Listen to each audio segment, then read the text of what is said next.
안녕하세요. 혹시 다른 사람의 감정에 너무 깊이 빠져들어서 정작 내 에너지는 바닥나버린 경험 다들 있으신가요? 네. 마치 스폰지처럼 주변 감정을 막 흡수하다가 나중엔 축 늘어지게 되는 그런 느낌이요? 그렇죠. 오늘은 바로 이 공감 소진 혹은 공감 피로라고 불리는 현상을 좀 깊이 들여다보려고 해요. 어떻게 하면 나 자신을 지키면서도 건강하게 타인과 연결될 수 있을지. 네, 중요하죠. 저희가 함께 살펴볼 공감 피로를 넘어서 자기 선택과 경계, 이 자료를 바탕으로 해서요. 공감이 더 이상 무조건적인 희생이 아니라 현명한 분별력 있는 자비가 될 수 있는 길을 한번 찾아볼 겁니다. 네. 특히 이 과정에서 좀 마주하기 쉬운 그 죄책감이라는 감정 있잖아요. 아, 네, 죄책감. 그것도 좀 이해해보고 또 실제로 적용 가능한 구체적인 방법들까지 한번 파헤쳐 보겠습니다. 네, 오늘 우리가 주목할 부분은 공감이 어떻게 우리를 좀 지치게 만들 수 있는지, 그리고 그 익숙한 패턴에서 벗어나려면 나 자신을 선택하는 것, 이게 왜 결정적으로 중요한지에 대한 이야기입니다. 나 자신을 선택한다. 네. 핵심은 공감을 아예 차단하자, 이게 아니고요. 오히려 경계라는 도구를 통해서 공감의 방식을 바꾸는 데 있어요. 아, 방식을 바꾸는 거군요. 그렇죠. 이 과정을 통해서 역설적이게도 더 깊고 건강한 관계 맺음이 가능해질 수 있습니다. 자, 그럼 본격적으로 한번 들어가 볼까요? 가장 먼저 제 눈에 띈 건요. 공감에 대한 관점 자체를 좀 바꾸자는 제안이었어요. 네, 관점의 전환. 이전에는 공감을 나를 그냥 기꺼이 내어주는 자기희생처럼 여겼다면 이제는 경계를 가지고 의식적으로 행하는 자비. 이렇게 봐야 한다는 거죠. 이게 뭘까요? 음, 그러니까 마치 예전엔 남들이 원하는 대로 아니면 갈등을 피하려고 나도 모르게 맞춰졌다면 이제는 일종의 선택적인 필터처럼 경계를 사용한다. 이런 의미로 들리네요. 정확합니다. 네. 모든 걸 다 받아들이는 게 아니라 내가 수용할 것과 그렇지 않을 것을 구분하는 능력. 그런 거겠죠. 맞아요. 여기서 중요한 점은 이 변화가 단순히 그냥 겉으로 드러나는 행동의 변화만을 의미하는 게 아니라는 거예요. 아, 더 깊은 차원이 있군요. 네. 더 깊은 차원에서 보면 이건 정체성의 무게중심이 타인에게서 나 자신, 즉 self로 옮겨오는 뭐랄까 일종의 자기 주체화 또는 개별화 과정인 거죠. 자기 주체화, 개별화. 네. 단순히 다른 사람에게 좋은 사람으로 보이기 위해 애쓰는 모습에서 벗어나서요. 내 안의 진짜 목소리, 그러니까 나 자신의 가치와 필요에 더 귀 기울이게 되는 겁니다. 다른 사람에게 어떻게 비춰질까 이게 아니라 내가 진정으로 뭘 원하고 중요하게 여기는지 거기에 따라서 선택하고 행동하는 힘을 되찾는 과정이라고 할 수 있겠습니다. 그런데 이게 말처럼 쉽지만은 않을 것 같아요. 그렇죠. 네. 이렇게 나 자신을 우선순위에 두기 시작하면 주변에서 좀 예상치 못한 반응이 나올 수 있다고 하더군요. 네, 맞아요. 너 좀 변한 것 같아. 심지어 너 되게 이기적이다. 이런 말들요. 듣기만 해도 마음이 좀 쿵 내려앉는데요. 그렇죠. 힘들죠. 변함없는 수용과 헌신에 은연중에 기대고 있던 관계의 방식이 흔들리면서 드러나는 거죠. 네네. 이때 죄책감이 확 물밀듯이 밀려올 수 있다는데 상상만 해도 정말 힘들 것 같아요. 마치 내가 관계를 망치고 있다는 느낌이 들 수도 있고요. 맞습니다. 그 죄책감이야말로 변화를 향한 여정에서 정말 가장 큰 장애물 중 하나죠. 그래서 이 죄책감의 정체를 파악하는 게 중요한데요. 네. 우리가 경험하는 죄책감을 세 가지 유형으로 나누어 볼 수 있다는 점이 좀 흥미로웠어요. 세 가지나요? 네. 첫째는 대신 느껴주는 죄책감입니다. 내가 선을 그어서 저 사람이 상처받거나 힘들어졌다. 이렇게 느끼는 거죠. 내가 원인 제공을 했다는 느낌이군요. 그렇죠. 마치 내가 그 사람의 감정까지 온전히 책임져야 할 것 같은 그런 부담감이죠. 네. 둘째는 정체성에 대한 죄책감입니다. 늘 남을 돕고 희생하는 그런 착한 내가 아니면 나는 도대체 누구지? 하는 자신의 역할이나 정체성에 대한 혼란에서 비롯되는 죄책감이고요. 내가 알던 내가 아닌 것 같은 느낌. 네. 셋째는 자신의 가치에 대한 죄책감, 즉 존엄성 죄책감이라고 부르는데요. 존엄성 죄책감이요? 네. 내 가치는 다른 사람에게 얼마나 도움이 되느냐에 따라 결정되는 건 아닐까 하는 자신의 존재 가치를 타인의 필요를 채워주는 그 유용성과 연결짓는 데서 오는 죄책감입니다. 와, 정말 구체적이네요. 내가 느끼는 그 불편한 감정이 이 세 가지 중에 어디에 속하는지 이렇게 이름을 붙여보는 것만으로도 훨씬 다루기 쉬워질 것 같은데요. 맞아요. 예를 들어, 이건 내가 저 사람 감정까지 책임지려는 대신 느껴주는 죄책감이구나. 이렇게 딱 알아차리는 거죠. 그렇죠. 그리고 여기서 가장 중요한 핵심은 이 죄책감이 당신이 실제로 뭔가 잘못했다는 명백한 증거가 아니라는 점입니다. 증거가 아니다. 네. 오히려 좋은 사람이란 곧 자기 희생을 감수하는 사람이라는 우리 사회와 개인에게 아주 오랫동안 깊이 뿌리내린 믿음이나 조건화가 있잖아요. 네네. 그게 흔들리고 해체되고 있다는 신호일 수 있다는 거죠. 변화의 신호군요. 네. 이건 퇴보나 실패가 아니라 더 건강하고 온전한 자기 자신으로 재구성되는 과정에서 나타나는 뭐랄까 자연스러운 성장통 같은 겁니다. 성장통이라. 그렇게 생각하니까 조금은 안심이 되네요. 그럼 이 변화의 과정이 모든 사람에게 동일하게 나타나진 않겠죠? 사람마다 스타일이 다를 것 같은데요? 맞아요. 변화의 모습은 정말 다양하게 나타날 수 있습니다. 자료에서는 4가지 주요 양상을 보여주는데요. 네 가지요? 첫 번째는 점진적 경계 설정자입니다. 이들은 말 그대로 아주 작은 경계부터 시작해서 서서히 그 범위를 넓혀가는 거예요. 자신과 주변 사람들을 새로운 관계 방식에 적응시키는 유형이죠. 조금씩 조금씩. 네. 예를 들어 예전엔 부탁받으면 무조건 네 했는데 이제는 잠깐 생각해보고 다시 말해줄게 이렇게 말하는 것부터 시작하는 거죠. 차근차근 나아가는 스타일이군요. 두 번째는 뭔가요? 두 번째는 위기를 통한 변화 촉진자입니다. 어떤 결정적인 사건, 예를 들어 극심한 번아웃을 경험하거나 중요한 관계에서 큰 갈등을 겪는 등의 위기, 이걸 계기로 급격하게 변화를 맞이하는 경우죠. 확 바뀌는 거네요? 그렇죠. 이때는 그동안 자신을 지탱해왔던 착한 아이 같은 역할이나 가면이 한순간에 무너지는 경험을 하기도 합니다. 어쩌면 가장 극적인 변화를 겪는 유형일 수 있겠네요. 세 번째는요? 세 번째는 경계의 달인이라고 할 수 있겠는데요. 이들은 타인의 감정이나 기대를 민감하게 감지하면서도 거기에 완전히 휩쓸리거나 그 감정을 자신의 것으로 흡수하지 않는 능력을 갖춘 사람들입니다. 공감은 하되 휩쓸리지 않는다. 네. 즉, 공감은 하되 감정적인 거리를 유지하면서 자기 중심을 지킬 줄 아는 거죠. 앞에서 말한 선택적인 필터를 아주 잘 활용하는 모습이라고 할 수 있겠네요. 그렇군요. 마지막은 뭔가요? 마지막 네 번째는 진정한 통합자입니다. 이 단계에 이르면 자신의 높은 민감성이나 공감 능력과 자신의 개인적인 욕구 및 필요를 더 이상 충돌하는 것으로 보지 않아요. 조화롭게 통합해냅니다. 통합. 이때 공감은 더 이상 에너지를 고갈시키는 부담이 아니라 오히려 타인과의 진정한 연결을 통해서 힘을 얻고 영감을 받는 긍정적인 경험으로 전환될 수 있습니다. 와. 듣고 계신 당신은 이 4가지 모습 중 어떤 모습에 좀 더 가깝다고 느껴지시나요? 혹은 어떤 모습으로 나아가고 싶으신가요?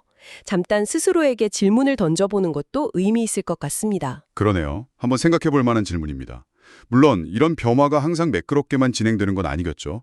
실패하거나 다시 예전으로 돌아가려는 패턴도 있을 것 같아요. 네, 그렇습니다. 몇 가지 좀 주의해야 할 실패 패턴들이 있어요. 예를 들면 공감 능력이 주는 고통을 피하려고 아예 감정의 문을 닫아버리는 거예요. 냉담하게 방어벽을 치는 것. 차단해버리는 거군요. 그렇죠. 혹은 밀려오는 죄책감을 견디지 못하고 결국 다시 예전의 자기 희생적인 패턴으로 돌아가는 것. 다시 원점으로? 네. 또 다른 극단으로는 경계 설정의 어려움 때문에 아예 모든 관계를 단절하고 고립을 선택하는 것.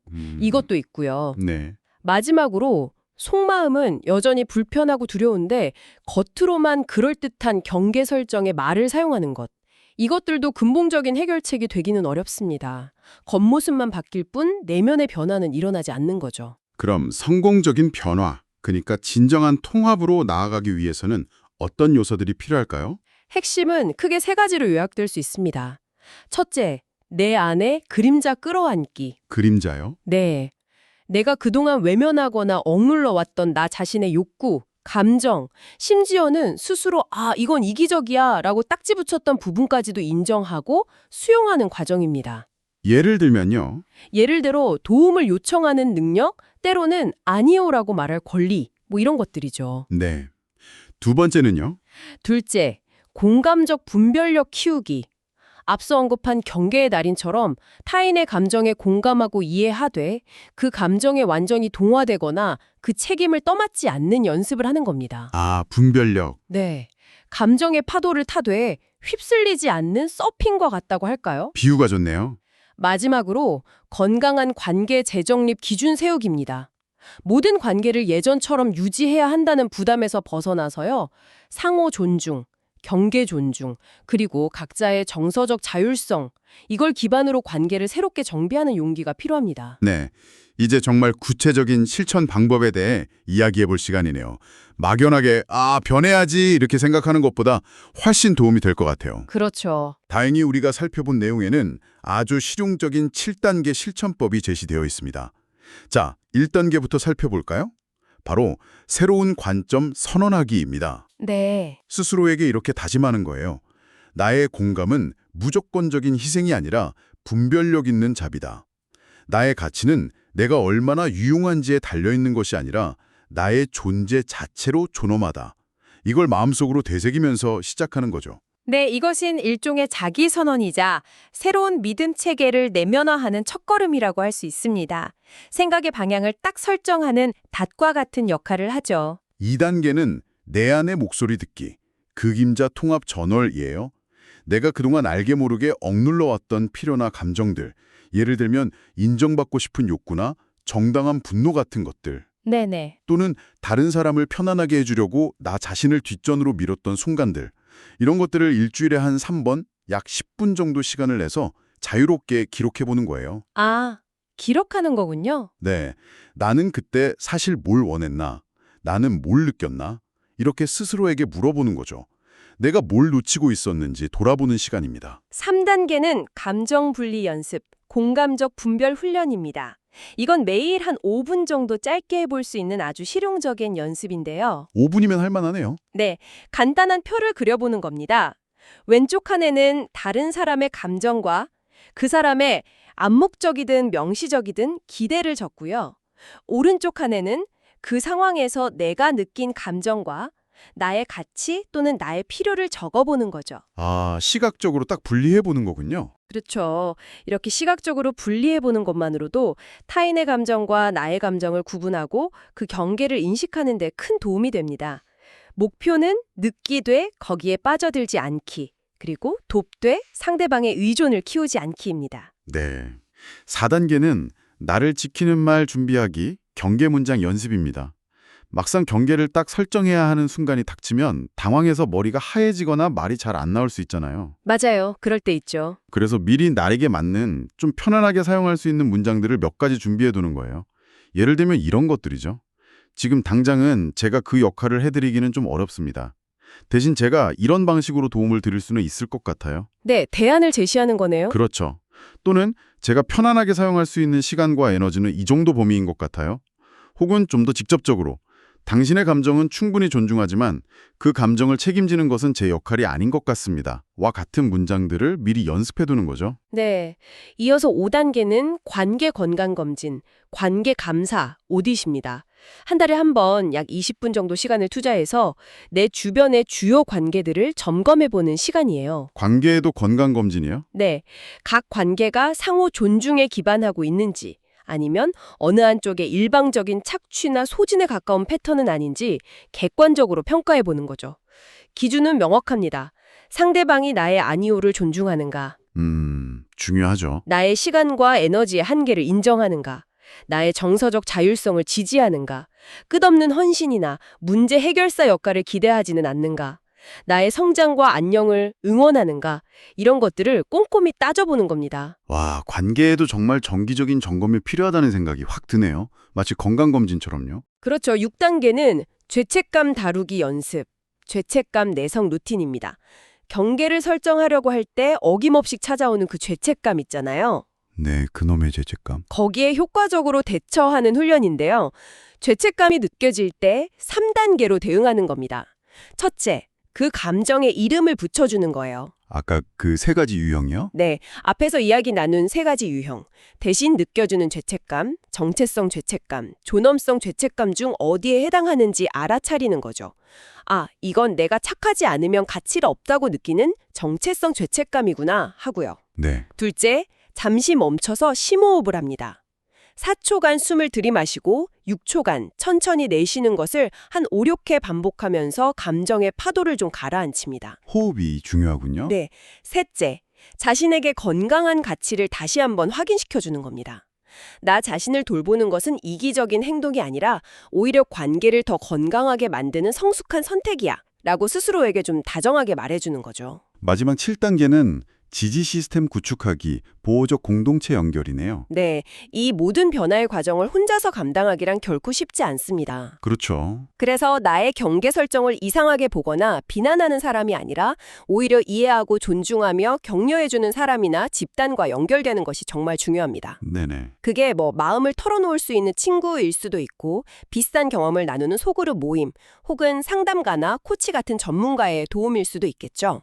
핵심은 끝없는 헌신이나 무한정 나를 내어지는 것이 미덕이 아니라 서로의 경계를 존중하고 지지하는 상호성을 기반으로 하는 건강한 관계망 안으로 들어가는 것입니다. 면서도 나를 지킬 수 있는 힘을 기를 수 있을 것 같아요. 네, 충분히 가능합니다. 그런데 이런 과정을 진행하면서 분명 궁금한 점들이 생길 것 같아요. 저희가 본 자료에도 자주 묻는 질문 FAQ 섹션이 있었죠. 네, 있었습니다. 예를 들어 많은 분들이 경계를 세우려고 할 때 왜 이렇게까지 심한 죄책감이 느껴지는 거죠? 이렇게 물으실 것 같아요. 네, 앞서 잠시 언급했지만 그건 착한 사람은 희생해야 한다는 아주 오래되고 강력한 사회적 개인적 믿음이나 조건화가 흔들리기 때문에 나타나는 매우 자연스러운 반응이라고 답할 수 있습니다. 자연스러운 반응이다. 네, 당신이 잘못하고 있다는 신호가 아니라 오히려 낡은 틀에서 벗어나 새로운 자기로 재구성되는 과정이라는 증거일 수 있다는 거죠. 불편하지만 필요한 과정이라는 점을 기억하는 게 중요합니다. 또 이런 걱정도 많을 것 같아요. 나 자신을 우선시하면 혹시 공감 능력이 떨어지거나 좀 냉정한 사람이 되는 건 아닐까요? 아, 그 질문도 많죠. 이 질문에 대한 답은 명확히 아니오입니다. 아니군요. 네, 여기서 말하는 경계는 감정의 문을 완전히 걸어 잠그는 그런 벽돌담 같은 게 아닙니다. 오히려 필요에 따라 열고 닫을 수 있고 투과성을 조절할 수 있는 선택적인 막이나 필터에 가깝죠. 조절 가능한? 그렇죠.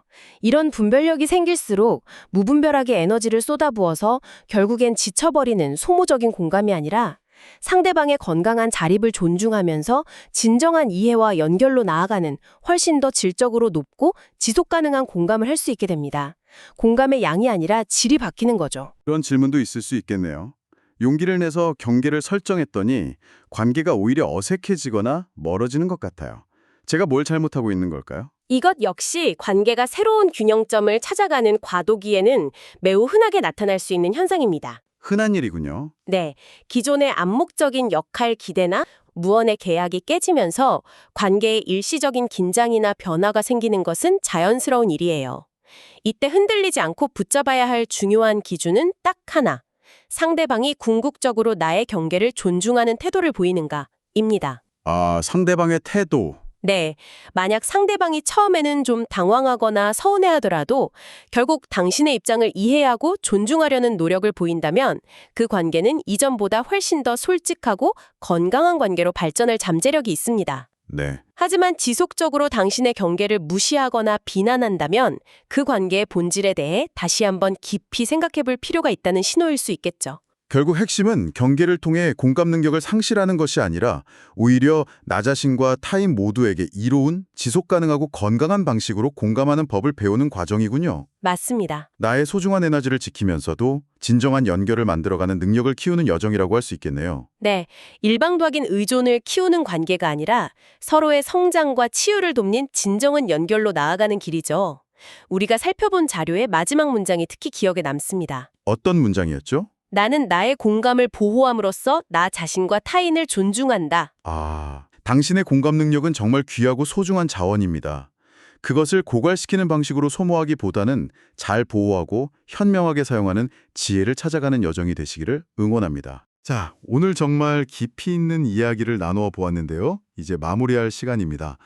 오늘 나눈 이야기들을 바탕으로 당신의 소중한 에너지를 보호하기 위해 바로 이번 주에 딱 한 가지만이라도 시도해 볼 수 있는 아주 작은 경계 설정, 그게 무엇일지 한번 떠올려 보시면 어떨까요? 네, 작은 것부터요. 거창할 필요는 없습니다. 정말 아주 사소한 시도라도 괜찮습니다. 다음에 또 당신의 성장에 도움이 될 만한 흥미로운 주제로 찾아뵙겠습니다.